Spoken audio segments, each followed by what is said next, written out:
أعمالنا من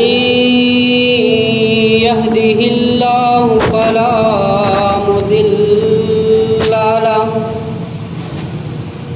ومن يضلله فلا هادي له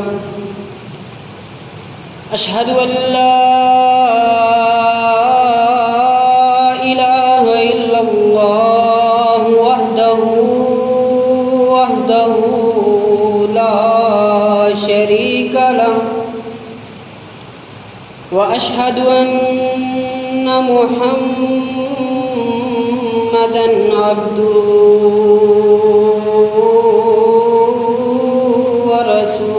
ورسوله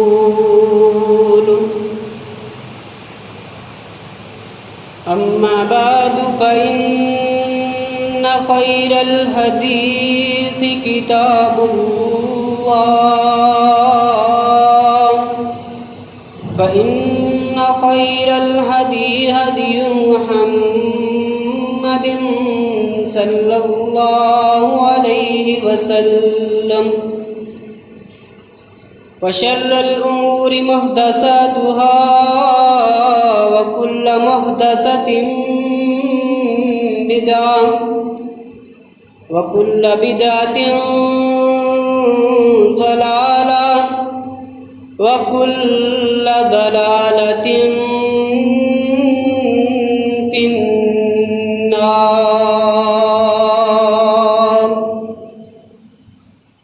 يا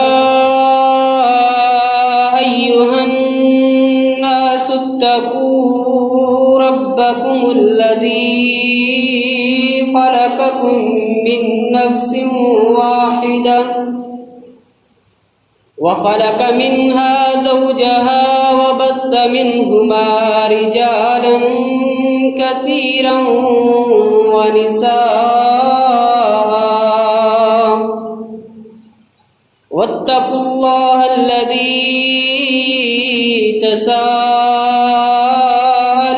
به والأرحام إن الله كان عليكم رقيبا.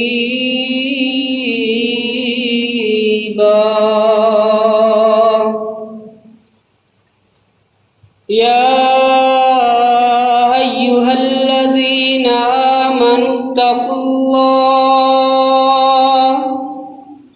حق تقاته ولا تموتن إلا وأنتم مسلمون. يا أيها الذين آمنوا اتقوا الله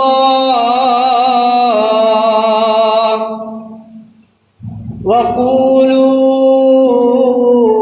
قولا سديدا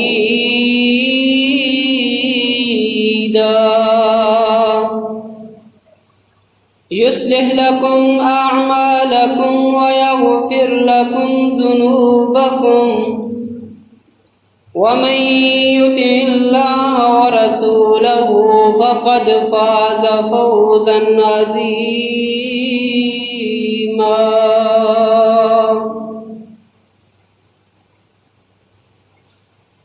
أعوذ بالله من الشيطان الرجيم.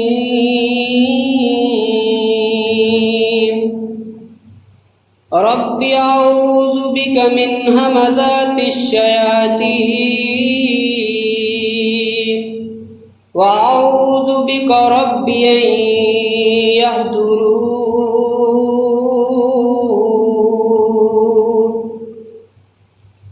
أعوذ بالله من الشيطان الرجيم. بسم الله الرحمن الرحيم.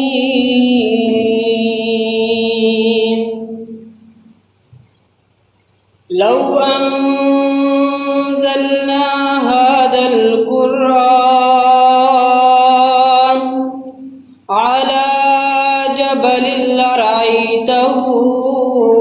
خاشعا متصدعا من خشية الله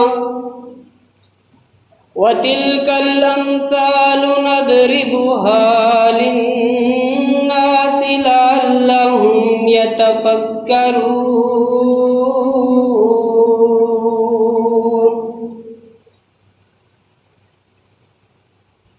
اللهم صل على محمد وعلى آل محمد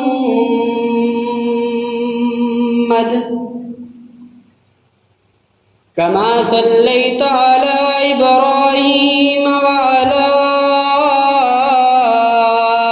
آل إبراهيم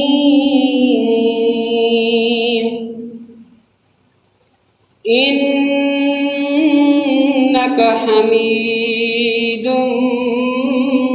مجيد اللهم بارك على محمد وعلى آل محمد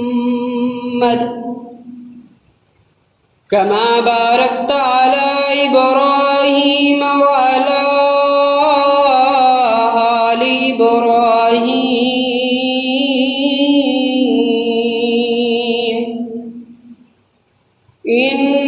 إنك حميد مجيد.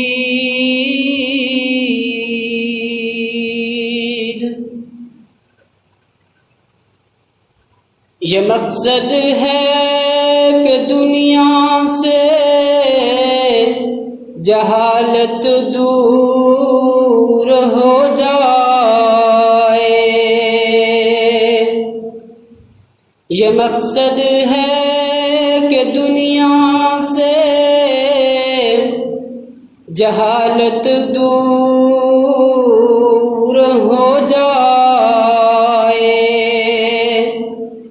کلام اللہ سے مومن کا دل پر نور ہو جائے.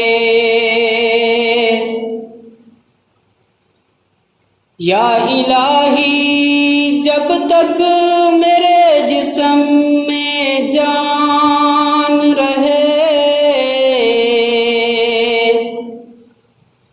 تجھ پہ صدقے تیرے محبوب پہ قربان رہے. یا الہی میں رہوں یا نہ رہوں پر دل سے یہ دعا ہے. دین احمد اور عزت قرآن رہے.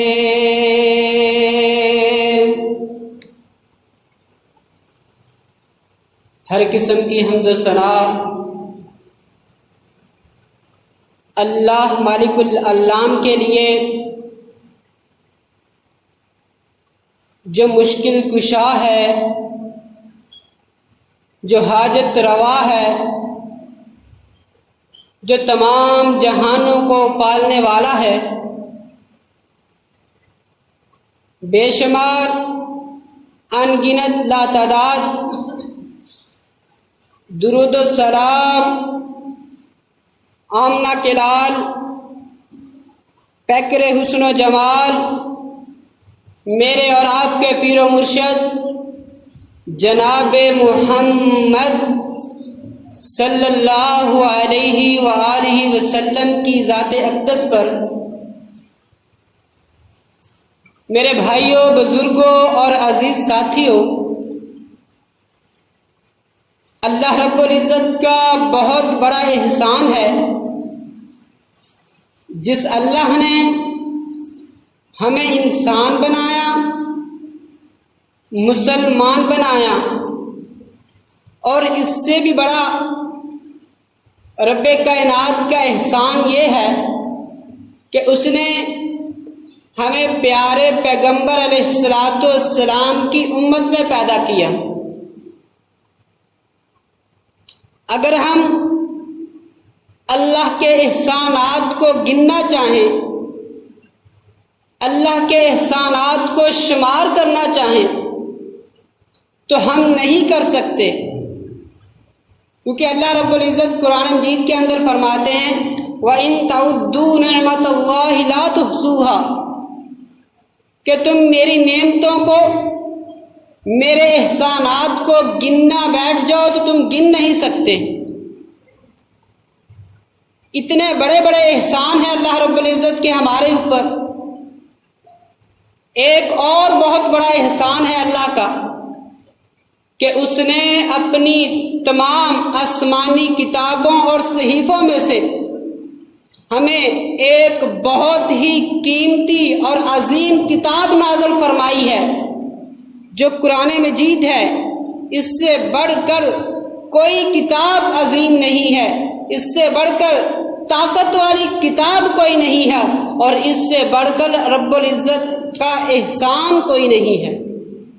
سب سے بڑا اور سب سے عظیم احسان ہے رب کائنات کا ہمارے اوپر کہ اس نے اپنی بہترین اور عظیم کتاب سے ہمیں نوازا ہے۔ آج میں اسی کتاب کی عظمت، اس کی رفعت، اس کی بلندی کے بارے میں آپ کو بتلانا چاہتا ہوں، اور جو لوگ اس کے ساتھ، جنہوں نے اس کتاب کے ساتھ اپنے آپ کو جوڑ لیا، اپنے تعلق کو مضبوط کر لیا، اللہ نے اس کو کیا مقام دیا، یہ بھی آج انشاءاللہ میں آپ کے سامنے کچھ گزارشات کروں گا۔ توجہ فرمائیے، ہم نے اس عظیم کتاب کے ساتھ کیا سلوک کیا ہے۔ جتنی یہ عظیم ہے اتنی ہی یہ مسلمانوں کے ہاتھوں مظلوم ہے۔ ہم نے سب سے پہلا ظلم تو اس کتاب کے اوپر یہ کیا کہ اس کو غلاف کے اندر بند کر دیا تاکہ کوئی کھول ہی نہ سکے۔ دوسرا ہم نے اس کے اوپر ظلم کیا کیا ہے کہ ہم نے ادب کے نام پہ اس کو اتنا اونچا رکھ دیا ہے کہ کوئی اتار ہی نہ سکے۔ آج ہمارے اوپر یہ جو ذلتیں ہیں، یہ رسوائیاں ہیں، کہیں پہ ہم حکمرانوں کی اس کی ظلم کا تبصرہ کرتے ہیں، کہیں پہ ہم حکمرانوں کی یہ جو ظلم و زیادتی ہے اس کا رونا روتے ہیں، اور ہم نے قرآن مجید کو پس پشت ڈالا ہوا ہے۔ ہم نے قرآن مجید کو کیا سمجھا ہے کہ جی صرف یہ برکت والی کتاب ہے، گھر میں پڑی رہے بس، یا ہم نے اس کو مولوی صاحب سے لکھوایا ہے، اس کو پانی میں ڈال کے گھول کے پی لیا۔ اور اس سے بھی ظلم ہم نے کیا کیا ہے کہ اس کو ہم نے تعویذ بنایا اور اس کو چاندی کی ڈبیا میں بند کروایا یا اس کو چمڑے میں بند کروایا۔ اور میں آپ کو ایک اور بات بتلاؤں کہ یہ جو چمڑے میں بند کروانے والے ہیں اور کرنے والے ہیں، ان کا ظلم دیکھیے کہ وہ اس کے پاس لے جاتے ہیں، وہ جو جوتیاں سی رہا ہوتا ہے، اس نے نہ وضو کیا ہوتا ہے، نہ اس نے غسل کیا ہوتا ہے، پتہ نہیں کس کس طرح کے اس کے ہاتھ میں جوتے آتے ہیں، اور انہی ہاتھوں سے وہ سی رہا ہوتا ہے۔ اور اس سے بھی بڑا ظلم یہ ہے کہ وہ پاؤں کے اندر رکھ دیتا ہے۔ اللہ میری توبہ، ہم دوسروں سے تو کہتے ہیں کہ اس نے، یہ کافروں نے ہمارے قرآن کی بے حرمتی کر دی، اس نے قرآن کو جلا دیا، اس نے قرآن کو پھاڑ دیا، لیکن ہم نے خود ہی مسلمانوں نے پاؤں کے اندر رکھ دیا۔ ایک طرف تو ہم کہتے ہیں کہ جی اس کو اونچا رکھیں کوئی پڑھ نہ سکے، دوسری طرف ہم اس کو پاؤں میں ڈال رہے ہیں۔ تو ہم نے پوچھا جی آپ ایسا کیوں کرتے ہیں؟ جی شفا لینے کے لیے۔ تو ہم نے مانا ٹھیک ہے، شفا ہے، اللہ نے فرمایا وَنُنَزِّلُ مِنَ الْقُرْآنِ مَا هُوَ شِفَاءٌ وَرَحْمَةٌ لِّلْمُؤْمِنِينَ، کہ ہم نے اس قرآن کو مومنوں کے لیے شفا بنایا ہے اور رحمت بنایا ہے۔ لیکن کبھی آپ نے یہ دیکھا ہے، آپ نے یہ بھی سنا ہوگا کہ یہ شہد جو ہے اس میں شفا ہے، تو کبھی سوچا کسی نے دیکھا ہے کہ ایک بندے کو بیماری لگی ہے، وہ شہد کی بوتل لے کے آیا ہے اور اس نے اس کے اندر سراخ کیا، دھاگا ڈالا اور اس کو گلے میں لٹکا لیا؟ کبھی ایسا دیکھا کسی کو؟ کیوں نہیں لٹکاتے کہ جی شہد کو پینے سے شفا ملتی ہے، تو قرآن کو گلے سے لٹکانے سے کیسے شفا ملے گی؟ قرآن کو پڑھنے سے شفا ملے گی، قرآن کے ساتھ اپنا تعلق جوڑنے سے شفا ملے گی، قرآن کو سمجھنے سے شفا ملے گی۔ یہ اتنی عظیم کتاب ہے کہ کفار اس سے نئے نئے مسئلے ایجاد کرتے ہیں اور مسلمانوں نے اس کو الماری میں بند کیا ہوا ہے۔ آج اسی لیے تو کافر دن دناتے پھر رہے ہیں اور مسلمان ڈرتے پھر رہے ہیں، دم دباتے پھر رہے ہیں۔ اللہ فرماتے ہیں لو انزلنا هذا القرآن على جبل لرأيته خاشعا متصدعا من خشیۃ اللہ، کہ اگر ہم اس قرآن کو، اس عظیم کتاب کو اگر ہم پہاڑوں کے اوپر نازل کرتے تو تم دیکھتے کہ کس طرح پہاڑ اس کتاب کی وجہ سے، اس کی ہیبت کی وجہ سے، اس کی طاقت کی وجہ سے ریزہ ریزہ ہو جاتے۔ ثم قست قلوبکم، لیکن اے مسلمانوں تمہارے جو دل ہیں اس سے بھی زیادہ سخت ہو چکے ہیں، ان پتھروں سے بھی زیادہ سخت ہو چکے ہیں۔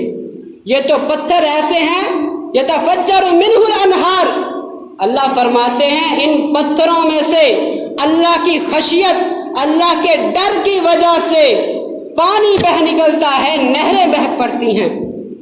لیکن آج کا مسلمان اس کا ڈرامے دیکھنے سے، فلمیں دیکھنے سے تو اس کی آنکھ میں آنسو آ جاتا ہے، نہیں آتا تو قرآن سن کے نہیں آتا۔ یہ ہے ہماری پستی، ہماری ذلت کا سبب یہ ہے۔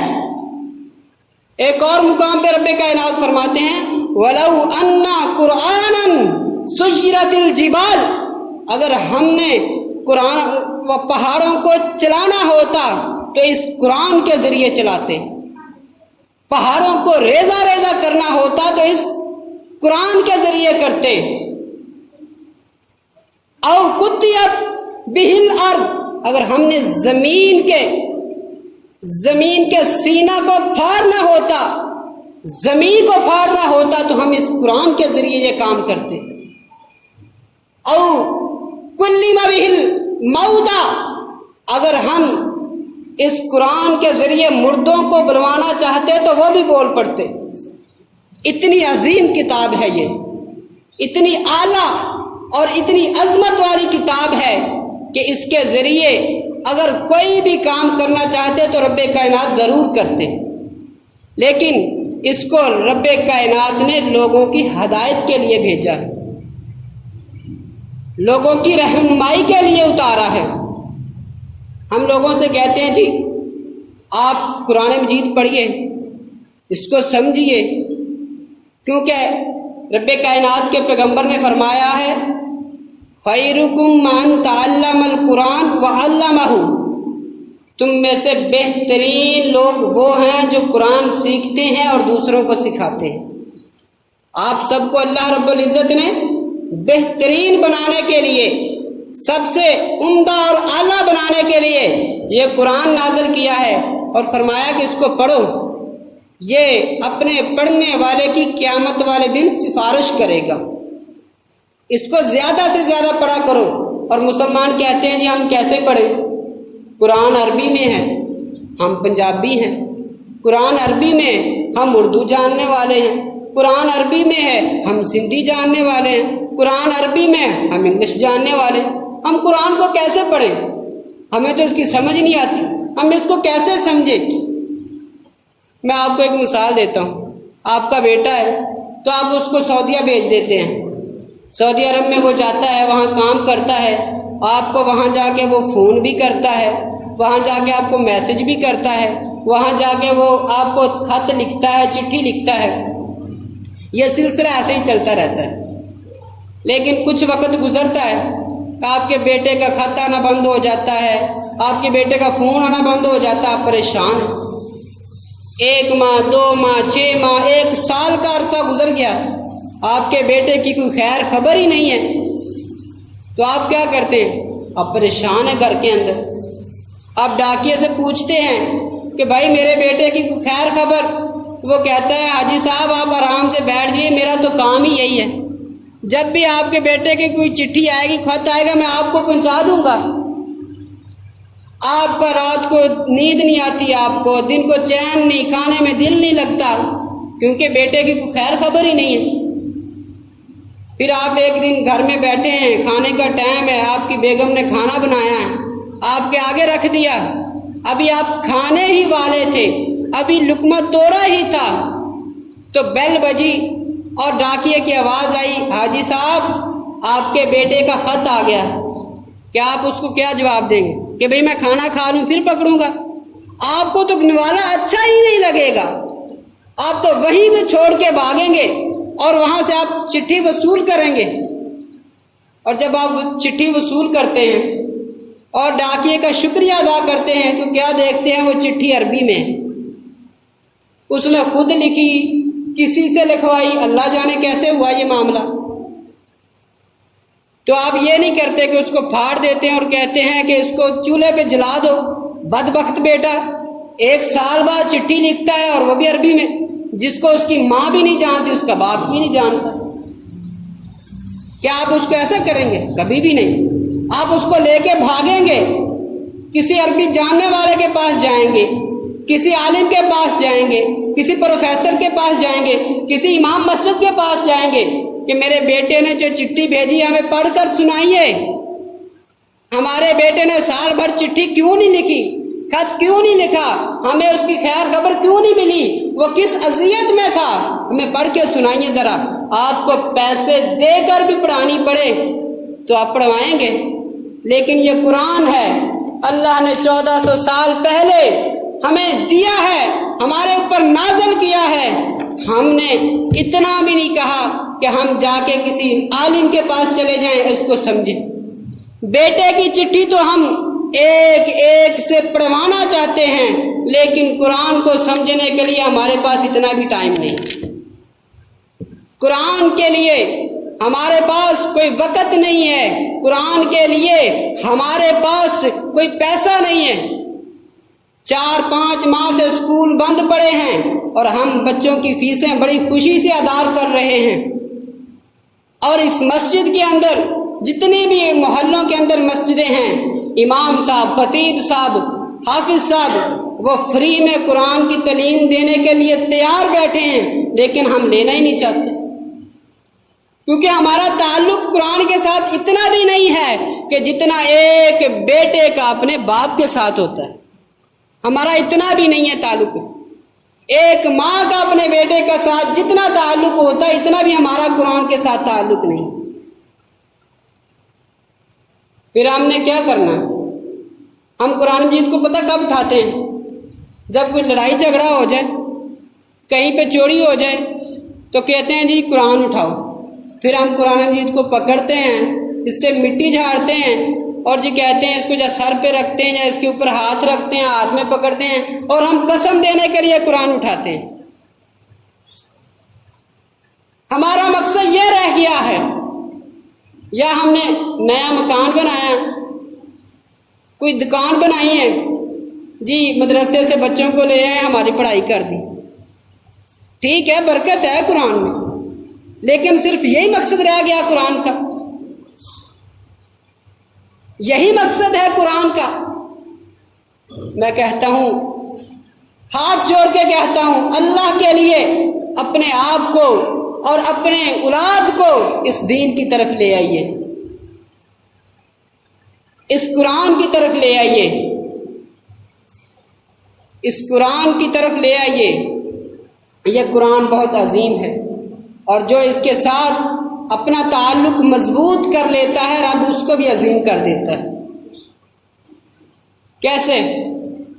کہ ایک بندہ ہے، یا آپ میں سے آپ کا کوئی بیٹا ہے تو اس کی شادی ہے، اور اس کی شادی کے اوپر کوئی وزیر اعظم، کوئی بڑی شخصیت تشریف لے آتی ہے، آپ کے بیٹے کے گلے میں پھولوں کا ہار ڈال دیتی ہے، کوئی وزیر اعظم عمران خان آ گیا، نواز شریف آ گیا، کوئی بھی آ گیا، وہ آپ کے بیٹے کے ساتھ بیٹھ کے تصویر لے لیتی ہے، تو دوسرے دن تو آپ کسی سے بات نہیں کریں گے، آپ کہیں گے میری تو کوئی شان ہی الگ ہے، میرے بیٹے کی شادی میں میرے بیٹے کی تقریب میں وزیر اعظم تشریف لے آیا ہے، اور آپ ذرا آنکھیں بند کر کے تصور کیجئے کہ قیامت کا دن ہوگا، ساری کائنات جمع ہوگی، حضرت آدم علیہ السلام سے لے کر آخری انسان تک وہاں سب لوگ جمع ہوں گے، انبیاء بھی جمع ہوں گے، اور رب کائنات حافظ قرآن کے والد کو بلائے گا اور اس کے سر پہ ایسا تاج رکھے گا کہ جس کی روشنی اس سورج کی روشنی سے بھی زیادہ ہو۔ اب تصور کریں کہ اس انسان کی عظمت کیا ہے، اس انسان کی عزت اور احترام کیا ہے کہ رب کائنات اس کے سر میں خود ایک تاج ڈال رہے، اپنے بچوں کو، اپنے بیٹوں کو، اپنی بیٹیوں کو اس طرف لے کے آئیے، صرف بچوں کو نہیں، بیٹیوں کو بھی، کیونکہ ایک بیٹی جو ہے نا وہ ایک خاندان کی تشکیل ہوتی ہے۔ کل ہی مجھے ایک میسج ملا جس میں ہمارے جید عالم ہیں عبدالستار حماد صاحب، انہوں نے صحیح بخاری کی شرح بھی لکھی ہے، ہدایت القاری اس کا نام ہے۔ تو وہ کہتے ہیں کہ جب میرا نکاح ہوا نا تو میرے استاد محترم کہنے لگے یہ حق مہر بہت کم ہے، تو مولانا یوسف راجووال والے وہ کہنے لگے، اللہ ان پر رحم فرمائے، وہ کہنے لگے کہ بچی نے 18 سپارے حفظ کیے ہوئے ہیں، آپ 12 سپارے اس کو حفظ کروا رہے، یہی اس کا حق مہر ہے۔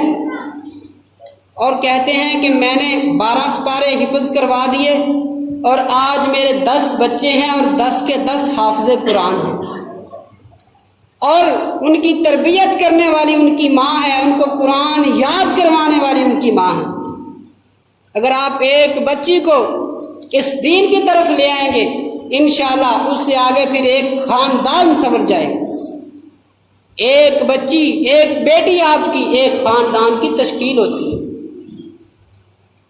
اپنے بیٹوں کو، اپنی بیٹیوں کو اس طرف ضرور لائیے۔ اور بعض ہم سنتے ہیں، کہتے ہیں کہ جی ہم نے حافظ بنا دیا، قاری بنا دیا، مولوی بنا دیا، یہ کیا کرتے ہیں؟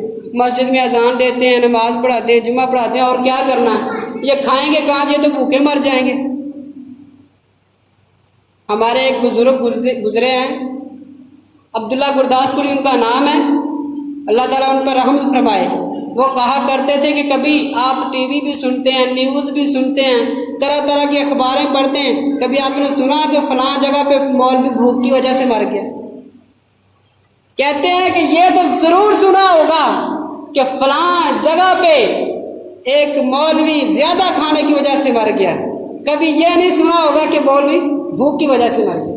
اللہ تعالیٰ تو ان کو ایسی ایسی ڈشیں کھلواتا ہے کہ آپ نے کبھی ان ڈشوں کا تصور بھی نہیں کیا ہو، کبھی ایسا نہیں ہوا۔ ہم مدرسے میں تھے نا تو ہم ایک ہفتے میں 4 دن بکرے کا گوشت کھاتے تھے۔ کبھی آپ نے گھر میں اتنے دن پکایا؟ کبھی مہینے بعد، 2 مہینے بعد، اور کبھی ایسے گھر بھی ہیں کہ سال بعد بکرا عید پہ ہی ہوتا ہے۔ ہم مدرسے میں 4 دن بکرا کا گوشت کھاتے تھے۔ کیا وجہ ہے؟ یہ اللہ کے قرآن کی، اللہ کے دین کی برکتیں ہیں۔ آپ اپنے بچوں کو اس طرف لائیے، کبھی بھوکے نہیں مریں گے۔ اللہ وہاں سے رزق دے گا جہاں سے آپ کا وہم و گمان بھی نہیں ہو۔ میں چھوٹا سا تھا، ہم 3 بہن بھائی چھوٹے تھے، تو میری والدہ ہمیں نا کہانیاں سنائی کرتی تھی چھوٹے چھوٹے، اور ہم بڑے شوق سے سنا کرتے تھے۔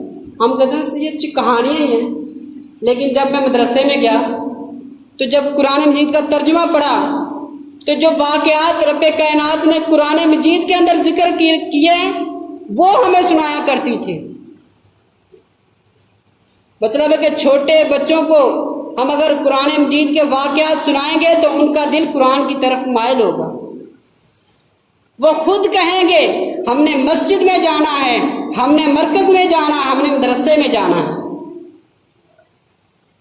تو میرے بھائیوں، اپنے بچوں کو ضرور اس طرف لے کے آئیے، کیونکہ خیرکم من تعلم القرآن وعلمہ، کہ جو شخص اس قرآن کو سیکھتا ہے اور دوسروں کو سکھاتا ہے وہ سب سے بہترین ہے۔ آپ کو میں عظمت بتاؤں، حافظ قرآن کی کیا عظمت ہے، ایک عالم دین کی کیا عظمت ہے۔ ایک سٹیج لگا ہوا ہے اور ایک شخصیت کا وہاں پہ آنا ہے، اور جہاں پہ اس کی گاڑی کھڑی ہونی ہے وہاں سے لے کر سٹیج تک ایک ریڈ کلر کا قلین بچھا ہوا ہے، لال رنگ کا قلین بچھا ہوا ہے۔ تو آپ دیکھتے ہیں کہ وہ شخص آتا ہے، وہ اپنی گاڑی سے خود باہر نہیں نکلتا، ڈرائیور گاڑی روکتا ہے، دوسری طرف گھوم کے آتا ہے، دو چار اس کے ساتھ گنوں والے بیگ کھڑے ہوئے ہیں، وہ اس کا دروازہ کھولتا ہے، پھر وہ قلین کے اوپر چل کے سٹیج تک جاتا ہے۔ تو آپ سمجھتے ہیں بڑی عزت ہے اس کی، بڑا احترام ہے۔ تو میں کہتا ہوں یہ احترام نہیں ہے۔ آپ کہتے ہیں کہ اس کے پاؤں کو اس گاؤں کی مٹی بھی نہیں لگی، میں کہتا ہوں یہ بات نہیں ہے۔ اللہ یہ نہیں چاہتا کہ اس کے پاؤں اس گاؤں کی ناپاک مٹی، اس کے ناپاک پاؤں اس کی گاؤں کی مٹی پر بھی نہ پڑے۔ اور دوسری طرف وہ عالم دین ہے، وہ حافظ قرآن ہے، جو دین کا علم حاصل کرنے کے لیے، اللہ کے دین کو سمجھنے کے لیے، قرآن کا علم حاصل کرنے کے لیے گھر سے پاؤں باہر نکالتا ہے، اور اللہ کی رحمت کے فرشتے اس کے پاؤں کے نیچے اپنے پر بچھاتے ہیں۔ آپ اندازہ کیجئے کہ ایک شخص دنیا کے اندر ایک قلین پہ چلتا ہے تو آپ اس کو ایک عظمت اور عزت دار سمجھتے ہیں، اور دوسرا وہ شخص جس کے پاؤں کے نیچے رب کائنات کے فرشتے اپنا پر بچھاتے ہیں۔ آپ اندازہ کیجئے کہ کس کی زیادہ عزت ہے، کس کا زیادہ مقام ہے۔ ہم نے مر جانا ہے، یہ زندگی کل نفس ذائقۃ الموت، بڑے سے بڑا بھی آیا اس کو بھی موت آئی، چھوٹے سے چھوٹا بھی آیا اس کو بھی موت آئی، مر جانا ہے ہم نے۔ ہم اپنے پیچھے کوئی ذریعہ نجات تو چھوڑ جائیں، ہمارے پیچھے کوئی ہمارا جنازہ پڑھانے والا تو ہو، ہمارے پیچھے ہمیں کوئی غسل دینے والا تو ہو، ہمارے پیچھے ربی ارحمہما کما ربیانی صغیرہ کی صدائیں بلند کرنے والا تو کوئی ہو۔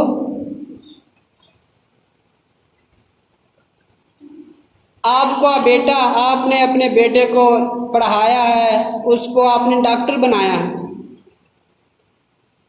اور آپ کو کوئی مرض لاحق ہو جاتا ہے تو کیا آپ کہیں گے کہ مجھے کراچی لے چلو، مجھے امریکہ لے چلو، مجھے لندن لے چلو؟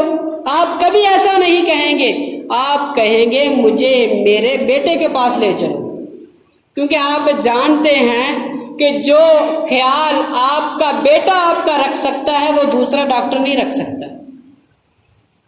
یہی معاملہ یہاں پہ جنازے کا ہے۔ جو دعائیں آپ کا بیٹا درد دل سے پڑھے گا وہ دوسرا کوئی نہیں پڑھ سکتا۔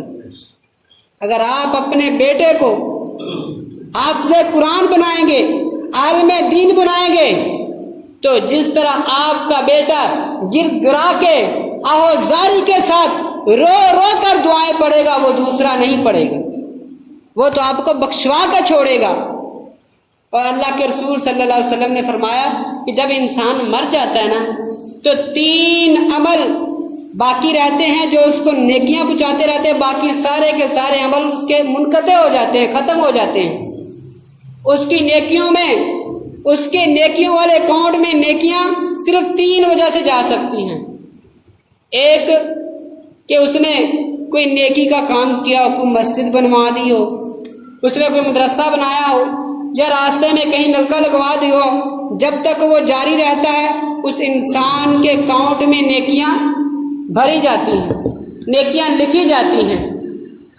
لیکن دوسرا، اس نے کسی کو علم پڑھایا ہو، کسی کو قرآن مجید پڑھایا ہو، کسی کو ترجمہ پڑھایا ہو، کسی کو حدیث پڑھائی ہو، جیسے امام بخاری ہیں، انہوں نے بخاری شریف لکھا اور ابھی تک بخاری شریف پڑھائی جا رہی ہے، اور جتنا ثواب ہمیں ملتا ہے اس ثواب کے اندر امام بخاری رحمہ اللہ کا بھی ثواب شامل ہے۔ اسی طرح اگر کوئی انسان کسی کو علم پڑھاتا ہے، اس سے شاگرد آگے بڑھتے رہتے ہیں، جب تک اس کے شاگرد چلتے رہتے ہیں، یہ سلسلہ چلتا رہتا ہے، اس وقت تک یہ ثواب اس انسان کو پہنچتا رہتا ہے۔ اور تیسرا عمل کہ جب انسان اپنے پیچھے نیک اولاد چھوڑ کے جاتا ہے اور وہ اولاد اس انسان کے لیے دعائیں کرتی ہے، اس دعا کے ذریعے اللہ تعالیٰ اس کے درجات بلند فرماتے ہیں۔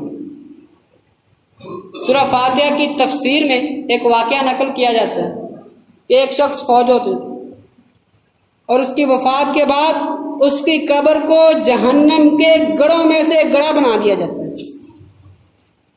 وہ ویسے جہنم میں جل رہا ہے، قبر کے اندر کچھ عرصہ گزرتا ہے تو وہ شخص جس کی قبر جہنم کے گڑھوں میں سے ایک گڑھا تھی، اس کو جنت کے باغوں میں سے ایک باغ بنا دیا جاتا ہے۔ وہ شخص سوال کرتا ہے کہ جی میں نے تو کوئی عمل ہی نہیں کیا، کوئی نیکی نہیں کی، تو میرا درجات کیوں بلند ہو گئے؟ مجھے جہنم سے نکال کر کیوں جنت میں ڈال دیا گیا؟ فرمایا گیا جو پیچھے تو اولاد چھوڑ کے آیا تھا وہ اللہ کے دین کی طرف پلٹ آئی ہے، اس نے آ کے اللہ کے دین کی طرف، اللہ کے دین کو سمجھا ہے اور بسم اللہ الرحمن الرحیم پڑھا ہے، جس کی وجہ سے تیرے درجات کو بلند کر دیا گیا۔ اگر آپ اپنے پیچھے ذریعہ نجات چھوڑ کے جائیں گے، اپنی اولاد جو دین کی طرف لگائی ہوگی وہ چھوڑ کے جائیں گے، انشاءاللہ آپ کی نیکیوں والا کاؤنٹ اسی طرح جاری رہے گا۔ ہم جب کوئی ہمارا بھی فوت ہو جاتا ہے نا تو ہم جاتے ہیں قبر میں مٹی ڈالتے ہیں، اپنے بھی ڈالتے ہیں، بیگانے بھی ڈالتے ہیں، سبھی ڈالتے ہیں۔ جنازے کے بعد سب واپس آ جاتے ہیں، کوئی مٹی ڈالتا ہے، کوئی نہیں ڈالتا۔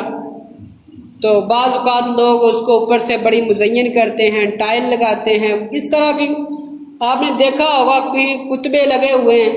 ایک جگہ پہ میں نے دیکھا کہ اس شخص کے قبر کے اوپر کتبہ لگا ہوا ہے، اس کے اوپر لکھا ہوا جی اس شخص کے پیدائش اس وقت ہوئی ہے، وفات اس وقت ہوئی ہے، اس نے انٹر میٹرک وہاں سے کیا، انٹر وہاں سے کیا، بی اے وہاں سے کیا، ایم اے وہاں سے کیا۔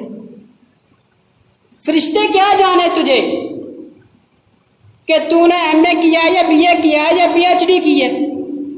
فرشتے تو قبر کے اندر دیکھیں گے قرآن پڑھ کے آیا ہے یا نہیں آیا۔ اللہ کے رسول صلی اللہ علیہ وسلم نے فرمایا اپنی قبر کو اعمال کے ساتھ مزین کیجیے۔ حضرت انس رضی اللہ تعالیٰ فرماتے ہیں کہ اللہ کے رسول صلی اللہ علیہ وسلم نے فرمایا قرآن مجید کے اندر ایک ایسی سورت ہے جس کی 30 آیات ہیں، جو شخص رات کو سونے سے پہلے اس کو پڑھتا ہے تو یہ اس کو قبر سے نجات دلوا دے گی۔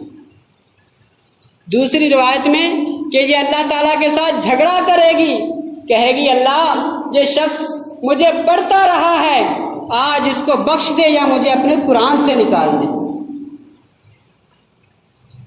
ہمیں قرآن مجید کو پڑھنا چاہیے۔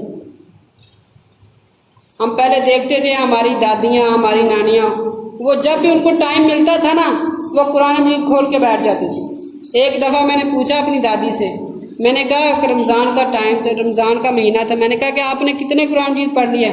کہتی یہ میرا 5واں قرآن مجید ہے رمضان کے اندر۔ 5 قرآن مجید۔ تو آج ہماری حالت کیا ہے؟ پورے رمضان میں ایک قرآن مجید بھی مکمل کرنا مشکل ہو جاتا ہے۔ اب میں پوچھوں گا تو نہیں، ویسے آپ اپنے گریبان میں ضرور جھانکیے کہ ہم نے اس رمضان میں کتنے قرآن مجید ختم کیے۔ اللہ کے رسول صلی اللہ علیہ وسلم آخری سال حضرت جبرائیل علیہ السلام کے ساتھ 2 مرتبہ دور کیا تھا آپ نے قرآن مجید کو، 2 مرتبہ قرآن مجید پڑھا تھا۔ تو ہمیں قرآن مجید کو پڑھنا چاہیے تاکہ قیامت والے دن یہ ہمارے لیے سفارشی بن کے آ جائے۔ ایک صحابی ہیں حضرت معاویہ بن معاویہ المزنی، بیٹے کا نام بھی معاویہ ہے، باپ کا نام بھی معاویہ ہے، المزنی مزن قبیلے کے ہیں۔ ان کا انتقال ہو گیا، فوت ہو گئے۔ اللہ کے رسول صلی اللہ علیہ وسلم نے ان کا جنازہ پڑھایا۔ جنازے کے بعد آپ صلی اللہ علیہ وسلم کی حضرت جبرائیل علیہ السلام کے ساتھ ملاقات ہوئی تو پیارے پیغمبر علیہ السلام پوچھتے ہیں کہ اے معاویہ، اے جبرائیل، کیا تم معاویہ کے جنازے میں شامل تھا؟ حضرت جبرائیل علیہ السلام فرمانے لگے، اللہ کے رسول میں اکیلا ہی نہیں، معاویہ کے جنازے میں اللہ کا 60,000 فرشتہ شامل تھا۔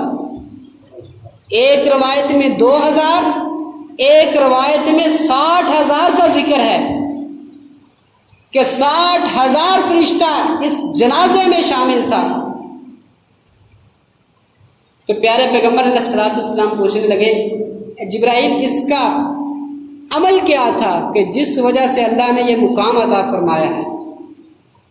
تو حضرت جبرائیل علیہ السلام فرماتے ہیں کہ اللہ کے پیغمبر، یہ آپ کا صحابی ہر وقت بیٹھتے اٹھتے چلتے پھرتے سورہ قل ہو اللہ کی تلاوت کیا کرتا تھا۔ کتنا مقام ہے، چھوٹی سی سورت ہے، چلتے پھرتے بھی انسان پڑھ لیتا ہے، بچوں کو بھی یاد ہے، اور مقام دیکھو کہ 60,000 فرشتہ اس بندے کے جنازے کے ساتھ شامل ہوئے۔ اور ایک روایت میں نے پڑھا کہ پیارے پیغمبر علیہ السلام نے فرمایا کہ جو شخص 10 مرتبہ سورہ قل ہو اللہ پڑھ لیتا ہے، سورہ اخلاص پڑھ لیتا ہے، تو اللہ تعالیٰ اس کا جنت کے اندر ایک محل بنا دیتے ہیں۔ کتنی عظمت والی بات ہے کہ انسان کا جنت کے اندر محل بن جائے، کتنی عزت والی بات ہے۔ اور میں سلام پیش کرتا ہوں گورنر پنجاب چودھری محمد سرور اور چودھری پرویز الہی کو کہ جنہوں نے اب یہ قانون پاس کروا دیا ہے کہ جب تک ایک یونیورسٹی کا کوئی بچہ قرآن مجید کا ترجمہ نہیں سنائے گا اس کو ڈگری نہیں ملے گی۔ اور یہ بہت عمدہ اقدام ہے، بہت اعلیٰ قدم ہے۔ میں ان دونوں شخصیات کو سلام پیش کرتا ہوں، اور میں خواجہ آصف اور دیگر حکمرانوں کے ایوانوں کو یہ بتا دینا چاہتا ہوں، یہ پاکستان اسلام کا قلعہ ہے، اس کے اندر تم یہ سازشیں کرنا بند کر دو، نہیں تو ہم اسلام کا دفاع کرنا جانتے ہیں، پاکستان کا دفاع کرنا جانتے ہیں۔ آپ اسلام آباد کے اندر مندر بنانا بند کر دو، آپ اس کو اسلام کا قلعہ رہنے دو، ورنہ ہمیں اسلام کا اور پاکستان کا دفاع کرنا آتا ہے۔ عمران خان صاحب سن لو، اگر تو نے یہ سازش کی تو اللہ کی لاٹھی بے آواز ہے، یہ نہ ہو کہ پچھلے حکمرانوں کی طرح تو بھی ذلیل ہوتا پھرے۔ اور آپ سب ان حکمرانوں کے پیچھے مت چلیے، آئیے اللہ کے قرآن کی طرف، اللہ کے دین کی طرف، آپ ذلت سے پستی سے نکل جائیں گے انشاءاللہ العزیز۔ قرآن کو ہاتھ میں تھمائیے، اپنے بچوں کو دین کی طرف لے کے آئیے، خود دین کے طرف آئیے، انشاءاللہ العزیز اللہ تعالی ہمارے لیے دین کی راہوں کو ہموار کر دے گا۔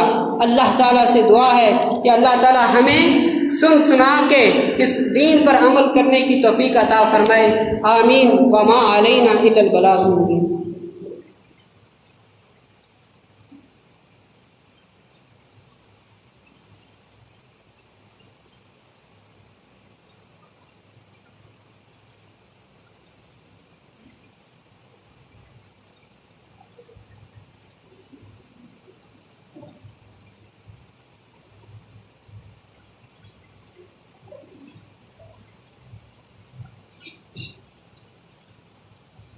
الحمد للہ الحمد لله نحمده ونستعينه ونستغفره ونعوذ بالله من